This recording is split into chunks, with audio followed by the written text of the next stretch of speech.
चला तर मंडळी, आज बेसन पिठाचा वापर न करता मस्त अशी कुरकुरीत भजी बनवूया। यासाठी इथे मी मूग डाळ 3 तासासाठी व्यवस्थित भिजवून घेतली। त्यानंतर त्यातील पूर्ण पाणी नितळून घेतलं।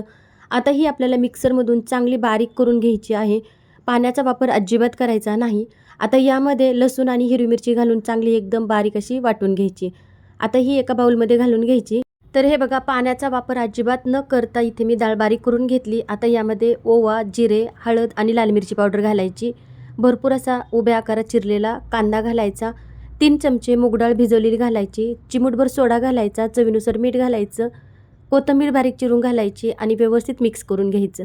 मिक्स करून झालं की आपल्याला लगेच भजी तळून घ्यायची। गॅस मिडियम ठेवायचा। तेल चांगलं तापलेलं असावं आणि मिडियम गॅसवर सगळी व्यवस्थित चांगली भजी तळून घ्यायची। तयार आहे मस्त अशी कुरकुरीत कांदा भजी। तर मंडळी, अशी कांदा भजी तुम्ही कधी बनवताय बेसन पिठाचा अजिबात वापर न करता?